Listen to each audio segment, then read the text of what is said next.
You're listening to the Author Stories Podcast, bringing you the story behind the stories and the storytellers. Margaret White, Terry Brooks, Sheena Kamal, Matthew Quick, JT Ellison, Walt D. Williams, Brad Thor, Corey, Dr. O, Brandon Sanderson, Robin Mom, Ernest Klein, Jim Butcher, Sherwin Harris. Visit hankgarner.com for archives of all the shows. Today's guest is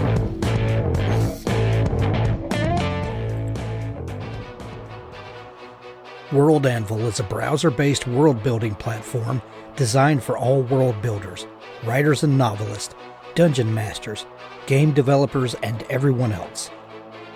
World Anvil keeps your world setting safe and organized, helps you find your characters, locations, plots, timelines, and maps quickly and easily as you write. Then, if you choose, you can showcase your amazing world building to the world, beautifully and interactively, to keep your readers engaged. You can even use our professional tier to build your career selling access to behind-the-scenes content your readers will love and growing your community. Build your world setting in any genre with over 25 custom-built world-building templates, complete with prompts to inspire your creativity. Allow your readers to explore the public parts of your world in an innovative new way with interactive maps, timelines, and wiki-style articles.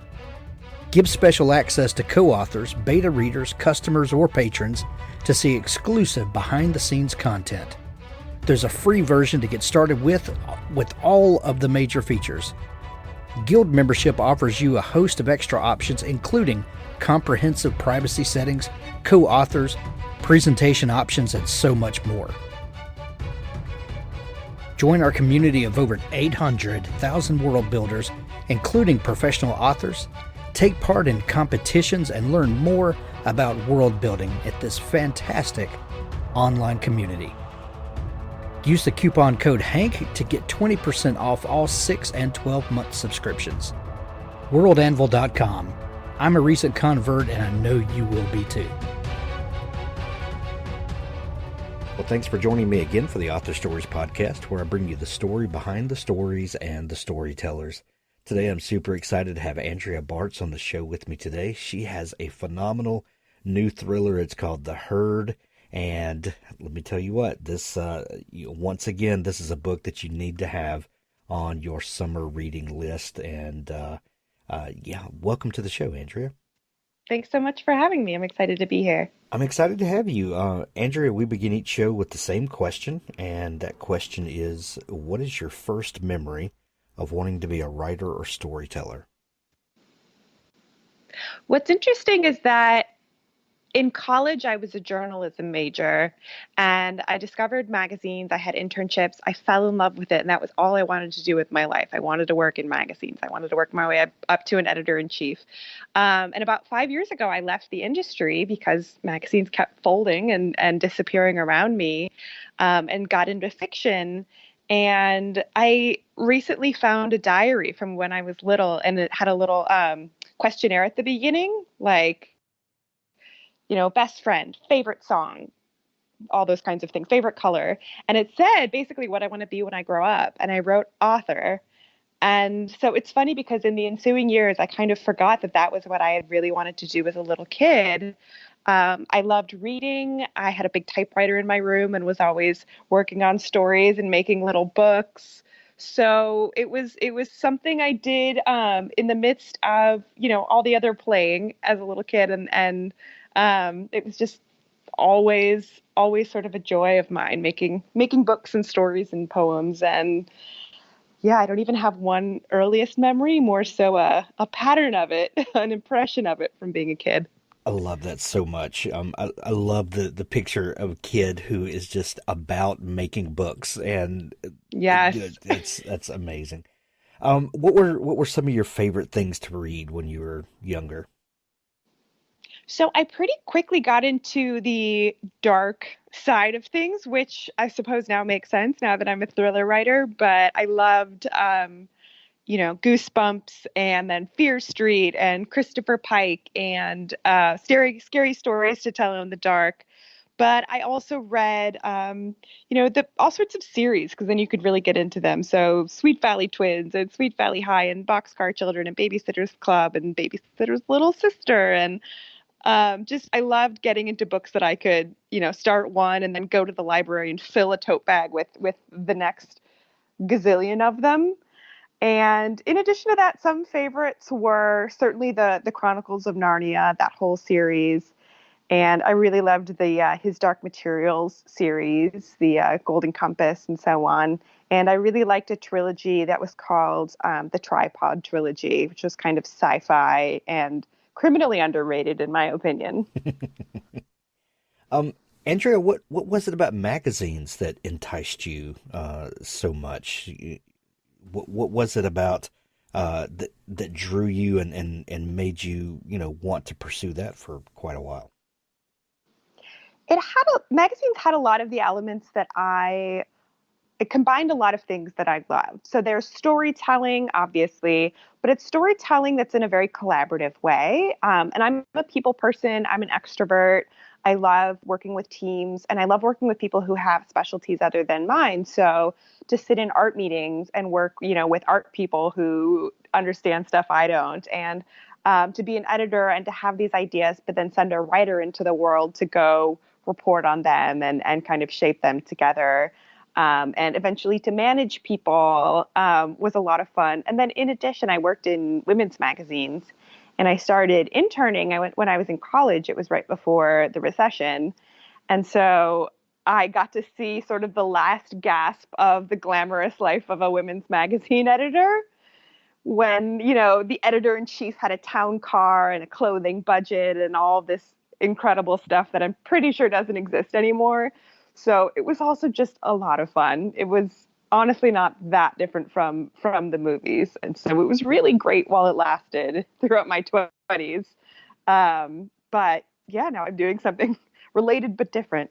My middle daughter, who just graduated from art school, her favorite movie the whole time growing up has been 13 going on 30, and I don't know if you're familiar with that movie with Jennifer Garner. But Yes. she wanted, her lifelong goal was to be the editor of Poise magazine. And that has, my daughter, she has, stuff all over her, walls and stuff. And she, her lifelong dream was to be like an art director at a magazine. And, that reality is very different now. And she's doing other things, but I think that's hilarious because I've raised that kind of daughter who, that has been her lifelong dream and goal. That's so funny. And then you had to break it to her that Poise magazine doesn't exist. It's fictional. Yeah. She figured that out along the way, but I'm sure. So, Andrea, all of the time that you were working in magazines, before you came back to writing fiction and had that realization, did you toy with that or flirt with that at all? Was fiction writing in your universe at all? I didn't start the very first, fiction project that I undertook did end up being The Lost Night. So I wasn't really doing short stories or much creative writing before that, but I had friends who were publishing books, and I asked them a lot of questions. And so it started to feel like a sort of attainable goal. And I started writing The Lost Night when I was still working in magazines, and I just needed something. I needed a writing project that couldn't be taken away from me. I needed something that was mine because the magazines that I worked at kept sort of collapsing beneath me, as I said. I worked at Glamour, Self, Martha Stewart's Whole Living, Fit Pregnancy, and Natural Health, and none of those exist in their print form anymore. Just a few short years later. That is insane. So, by the way, yeah. the change in the media landscape over the last decade is insane. None of those things exist in print anymore. It's hard to imagine a world where that's the truth, but it is. It's crazy. Yeah. I mean, to see Glamour fall and after so many decades, and Self magazine, my first job, which were once sort of stalwarts of Condé Nast. So I needed something that was going to be mine and that, the people who control the purse strings couldn't take away from me. And so I started working on the manuscript way back in 2014. But then once I started to get into it, it was like, oh, maybe this could become a thing that, I could sell. And at the time I was thinking it might be a side hustle, but then it sort of flipped at a certain point and became my primary gig. So was the Lost Night, that was the first book that was published, right? Mm-hmm. Right. Was that your first novel that you had written? Yes, it was. A lot of authors have kind of a manuscript in the drawer, Yeah. but I guess I got lucky because The Lost Night was my first manuscript and it did get published. But I should say the very first version of it is definitely in a drawer and very different from what ended up being published several years later. So it went through a massive number of revisions before it came into its own in book form. Well, I've known several people that have published their first novel, like you, with The Lost Night, and a lot of people think that when they hear that they published it in the original form, and like you alluded to, that's not always the truth. It goes through lots and lots of revisions most of the time. What was that first idea that you had for The Lost Night? How did that story first come into being for you? Sure. So I was looking back on my own post-grad years in Brooklyn, in New York City, and I graduated in 2008. So as I alluded to, I graduated right in the thick of the recession, and it was kind of a horrible time for the world at large, but for a certain kind of, privileged young person living in New York City or living in a major city, it was also freeing in a way, because, there were no jobs to be had anyway, and we didn't have that many responsibilities because we had crummy apartments and, no children or dependents. And so for a lot of creative young people, it was this time of just massive creation, just unbridled creation. And everyone was a photographer and everyone had zines and blogs and bands. And it was sort of the rise of the hipster out of the recession. And so I was looking back on my own, I was certainly partying a lot in that scene when I was 23 myself. And so I was just thinking about those big warehouse parties in sort of the crummy artist lofts where every door would be open and you could wander from one loft to another and find, a jam session and a poetry reading and an EDM dance party and just all sorts of choose your own adventure things happening on any given Friday night. And I thought, what if after one of those Friday nights, a tenant was found dead in one of the lofts? And so that was the idea that eventually turned into The Lost Night. The entire idea just came from that question of what if there was a dead body in sort of the warehouse party scene of hipster Brooklyn. I love those kinds of what if scenarios that just it begins with a simple question and then just won't leave you alone. I've had several like that for days you just walk around and this niggling question just won't leave you. How long was it before a character showed up in that situation? Well, I sort of identified the dead body pretty quickly and figured out that I wanted it to be a woman, a young woman. I wanted her to be sort of the ringleader of a clique that lived there and was very sort of involved in the scene. And so that was where I came up with Edie, the young woman.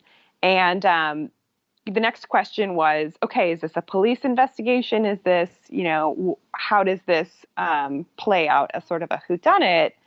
And I decided to set this mystery 10 years ahead, so 2019, which was the future back when I was writing this, and to have a woman now in her 30s whose best friend was this woman, Edie, whose best friend had died. but at the time it was ruled a suicide. And so there has to be some sort of hook that makes her begin to wonder what really happened that night and if it really was a suicide or if it was something else. And the problem is she doesn't have memories of that night because she was blackout, which was pretty common amongst the 23-year-olds, at warehouse parties. And so once I had that idea, then I thought the next what if was, what if sort of the more she digs and the more she uncovers, she begins to suspect herself. And she has different reasons that she, was fighting with this woman and having issues. And what if she, begins to suspect that she herself may have been involved, and that's sort of her personal reason for needing to figure it out. And so, those were sort of the initial questions that began to take the form of this book. And it was just really fun to play with, scuba diving in your own past and sort of themes of memory and the fallibility of it, and technology, and how 2009 was like right before we started documenting everything. So how would you go about checking the tapes from 2009? And forgiveness and moving on, and what if this really horrific and traumatizing thing had happened right on the cusp of adulthood, and what would that do to sort of your development? So there was immediately a lot of really rich and fun fodder to till. Well, it's also fun to kind of turn the protagonist role on its head when the protagonist might be the antagonist, and the characters are not sure who they are and what role they're playing. That's a really fun thing to explore as a writer. Yeah, for sure. I mean, I love unreliable narrators, but I never wanted it to feel like the author was cheating, because I get really frustrated in a book when it's like, it's a twist, but only because the author was lying to me. And so in this case, we have kind of an amateur detective who's investigating herself, and she really wants to know the truth, and she really wants to get answers. And to me, that makes for sort of a more interesting story than you, the reader, being lied to and later uncovering things. You're sort of going down the rabbit hole and uncovering the truth along with her. So she's an incidental, unreliable narrator. Well, I love the unreliable narrator as well, and but since Gillian Flynn did that to us in Gone Girl, you as a writer have to be very careful, because I think it's a crutch that too many people rely on, that they can just throw a gotcha at the reader. And, I was just kidding. This is not really what was, right. Going on. You can only do that so often. But what you did in The Lost Night, I think is brilliant, because you get to play with that while being truthful to the character. And I think that's great. Yeah, thank you. I mean, Gillian Flynn really made life harder for all future psychological Yes. suspense and thriller Yes, writers, because she, a complete master, hasn't written a book since then. But she set the bar for these books, and readers expect something new, and they are guessing about what the twists are going to be from page one, which means it's that much harder to have it both satisfying, and well laid out and hinted at, but also surprising. She really messed things up for us. Yes, she did. So you finished that book. What was the process like for finding an agent and getting the book with the publisher? Yeah, so it was about 2 years from the time that I started writing to the time that I felt like it was solid enough to start querying literary agents. And I, did my research, and I had a spreadsheet where I was keeping track of agents who were accepting queries and who were looking for books like mine. I looked up all the agents of my favorite authors in the same vein, and I worked really hard on my query letter, and had anyone who was willing to read it and give me notes, and really try to get it perfect, because that's your one shot at grabbing the attention of these people who get literally sometimes hundreds of queries a day. And when I felt like that was ready, I had a system and I sent out a certain number of queries a day and was very careful to follow their guidelines. And I was pretty lucky to get an offer within about 2 weeks. And then once I had an offer, I could go back to everyone else I'd queried who hadn't responded yet and let them know and see if they wanted to throw their hat in the ring. And so I was very lucky to end up with 3 offers of representation and talked to them all, did some more research, and ended up signing with the wonderful Alexandra Machinist at ICM. And so I did more revisions with her, and then she took the book out on submission to, editors at different publishing houses that she thought would be good for it. And I was feeling pretty good at this point. I'd gotten an agent quickly. I'd gotten several offers. I was like, this is going to go to auction. I was cocky. And I was wrong because it was roundly rejected. And everyone in the first round said no, except for 2 editors who said, I can't buy it as is, but I'm willing to look at it again if she fixes all these problems. And it's called a revise and resubmit request. And it's awful because there's no guarantees. There's lots of cases of people doing a ton of revision, resubmitting it, and still getting a no. And there was the fact that there was 2 of them and their notes were a little bit different. And I said to my agent, like, how do you tell your authors to handle this? And she said, I don't know, because I've never had this happen before. So that's not a good thing to hear from someone who's been doing this for decades.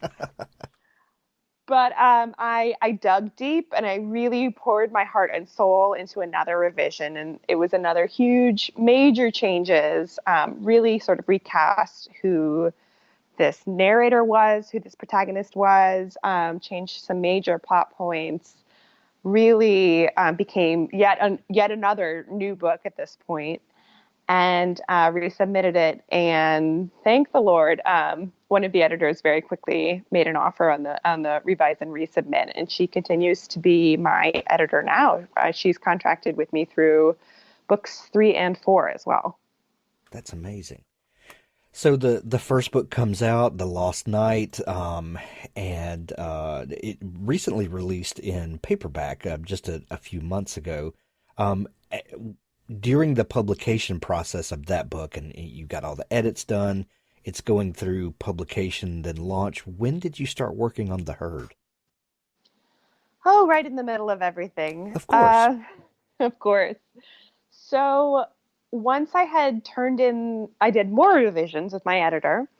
And then, you go through a round with a copy editor, and then you go through several page proofs where you see what it'll look like laid out, and you mark it up with a red pen.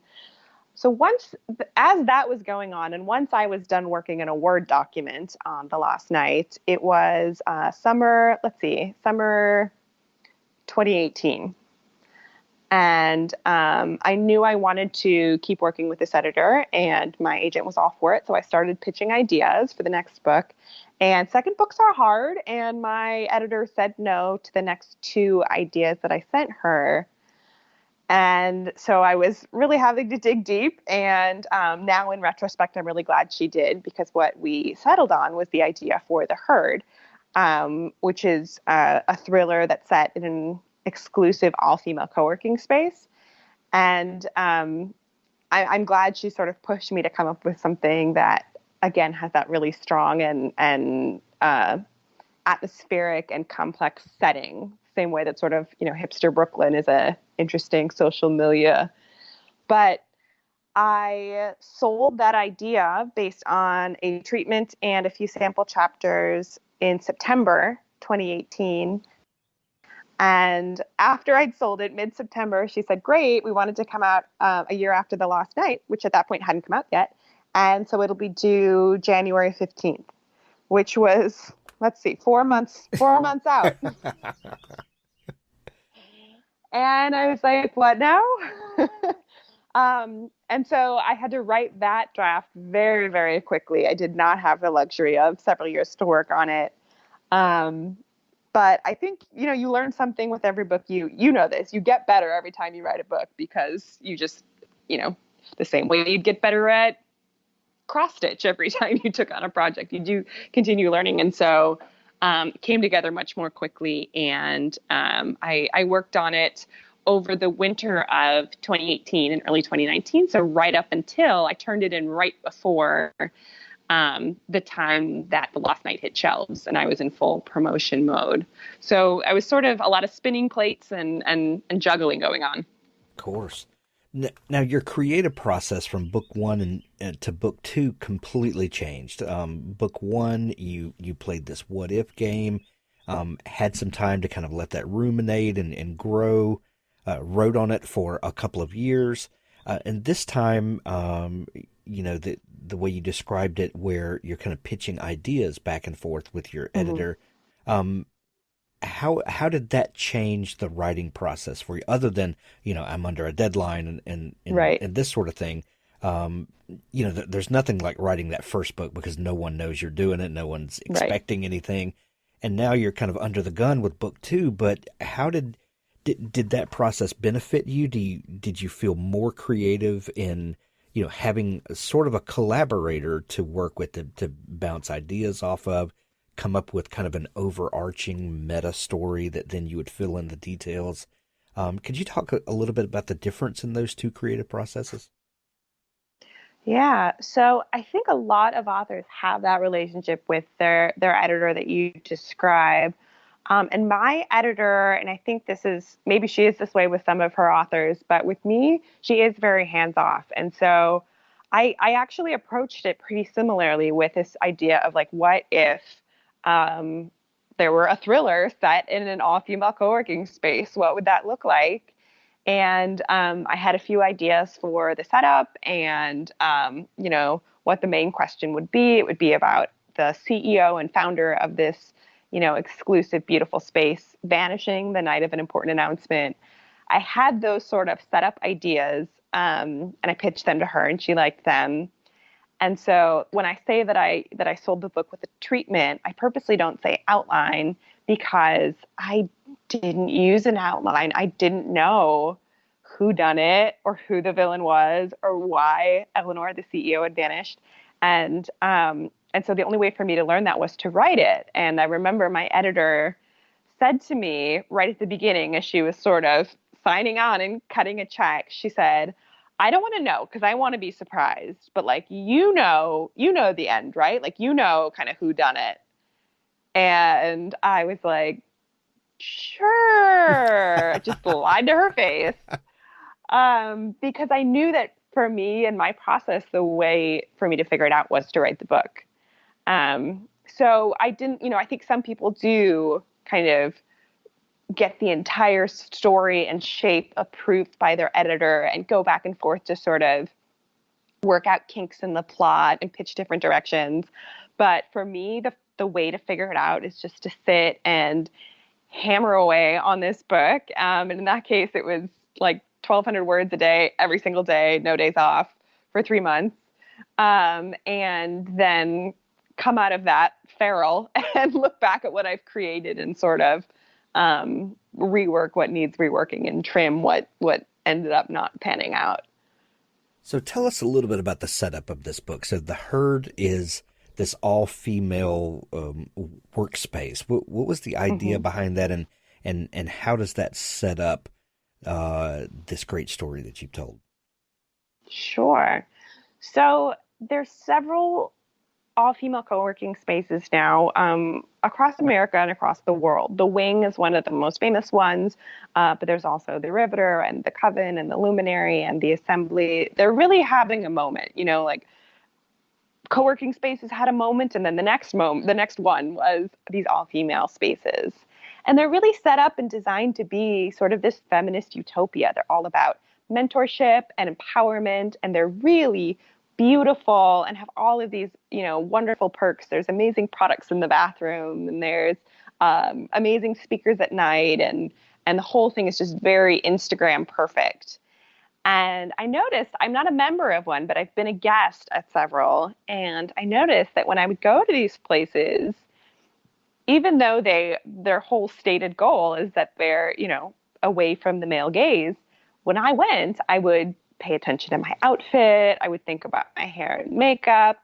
When I was there, I was trying to sort of be charming and really fit in with all of these spectacular women who were members of this space. And I thought that was just sort of an interesting tension of, Right. the space is inclusive, but necessarily exclusive. And this space is a Kind of safe, had the a safe opposite space effect away of from men. But kind of had the opposite yeah, effect of what it was touted as. yeah. And that's not to malign them. Certainly that says more Sure. about me and internalized misogyny than anything else. But I thought it would be really interesting to take this space that looks so perfect on the outside and to sort of dig into what might be the dark and ugly underbelly as kind of a metaphor for, professional women and high achieving women and the incredibly sky high standards that professional women face, where they need to be, always coiffed. They need to be, strategic and great leaders, but also very warm and very approachable. And they need to be, confident, but not arrogant. They have to also be humble, and they have to be, risk taking, but always measured, and just all of these tight ropes that professional women are walking on while sort of presenting this Instagram perfect facade. And so I had a lot of fun playing with that as a theme of sort of, again, what if questions. What if women in this beautiful space were sort of forced into a crucible where their perfect veneers would begin to crack? And I had a lot of fun playing with that. Yeah, and hilarity ensues from there. No, tell us about the character of Eleanor. So Eleanor was actually one of the hardest characters for me to pin down. The book is told from dual narrators, from the perspective of Eleanor's two close friends who are also sisters. And one of them is the PR director for the herd, and she went to Harvard with Eleanor. And she's sort of very buttoned up and adult, and she's been a part of the herd since day one. Oh, and I should add the slogan is the herd with the HER always in purple. And because it's a space that's all for her, and that still makes me laugh. And then the other narrator, and we alternate back and forth, is Hana's younger sister, Katie, who just moved back from a stint of writing, caring for her sick mother and working on a book in the Midwest. And she's, also friends with Eleanor for a long time. And she's really hoping to become a member of the herd. And so you sort of see Eleanor, as a reader, you see Eleanor through the lens of these two sisters who have secrets of their own and have different relationships with Eleanor. And in a way that I think is true of all humans, they believe that they alone sort of know the real Eleanor and know the true Eleanor, the way that I think we all do with everyone we know. And in truth, every person is, of course, very multifaceted. But Eleanor was a really fun character to try to write because she is sort of the living embodiment of that herd ideal. She is feminist and smart and above reproach, and she makes everything look effortless, and she's just good at everything. Her home is impeccably decorated. Her hair always looks perfect. She always has the right thing to say. She's great on camera, all that stuff that, you would hate her if she wasn't so great, and so you love her.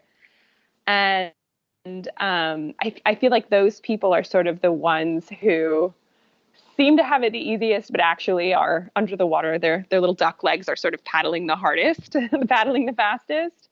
And so it was really fun to start with what we see on the outside and then peel back the layers to mix metaphors and get into what would lead a woman to, feel a need to be so professionally successful and perfect seeming.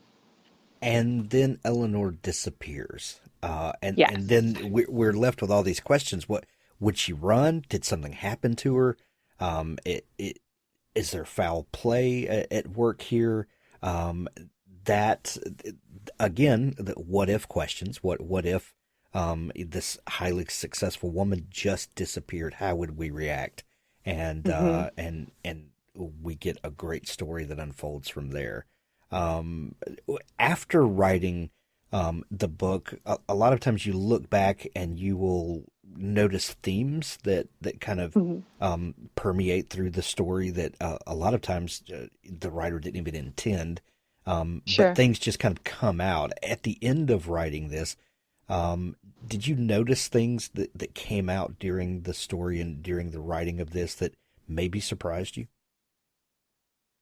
Sure. So a lot of things about this, I guess because I work without an outline and have no idea what I'm doing while I'm actually writing it, I get to the end and I kind of realize, I mentioned before, the herd itself as a space is sort of a metaphor for these women who have to look Instagram perfect on the outside. And I didn't even really notice that till I was writing it, to give one of many examples. Or the herd as an idea and a concept ends up coming up later, talking about herds of deer, for example, sticking together for protection and predators, and a theme sort of surprised me by working its way in later.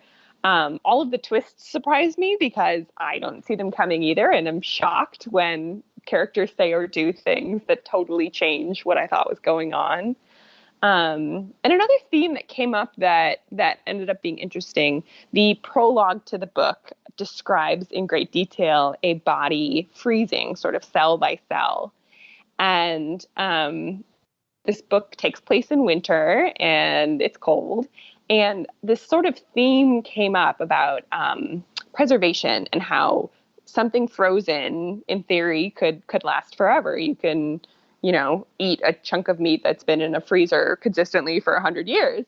And so self-preservation comes up in these different ways through, beauty anti-aging beauty products get a mention, and sort of preserving the physical self. And then also in a less literal sense, preservation, the lengths that we'll go to in order to protect ourselves and protect our secrets. So yeah, there's always, it's amazing looking back. And then someone will ask a question and I'll be like, I truly never thought about that, but interesting. Like, readers bring this totally new perspective to it and analyze things that I never thought about. So that's always really fun. The new book is called The Herd. It's available everywhere now. There are links to it in the show notes of this episode. Also, The Lost Night. Don't forget The Lost Night. We'll put a link to that as well. Andrea, if people are just learning about you and want to dig in to all the great stuff you do, is there a place they can connect with you online? Yeah, absolutely. So my website is Andrea Bartz, BARTZ.com. And I've got virtual events on there, and you can read more about my books, and you can see some of my freelance writing, which I still do. And I am on Twitter and Instagram at Andy Bartz, ANDIBARTZ. I'm pretty active on both of those and love hearing from people. And over on Facebook, my author page is /Andrea Bartz Author. And I would love to hear from people. We'll put links to all that in the show notes so that people can connect with you. Andrea, this has been so much fun talking. Thank you so much for taking time to come on the show. Yeah, thank you so much for having me. This was super fun. Authors, I have a fantastic new service to tell you about. It's called PubSite. PubSite is a service to help you build your very own website, your home on the web, where you can promote your work and give your fans a place to connect with you. PubSite is a website platform that allows every author, regardless of budget, to have a great-looking professional website developed by the book marketing professionals at FSB Associates. PubSite is the new, easy-to-use DIY website builder developed specifically for books and authors. Whether you're an author of one book or 20, or a small publisher, PubSite allows you to build, design, and most importantly, update your website pain-free. No need to be dependent on a designer or webmaster to make a small but costly change to your website. Save the money and do it yourself. PubSite is the best platform for authors because it's a book-centric platform. PubSite was built just for authors and small publishers. Every design, feature, and layout is book-centric. They have customized designs for you to use.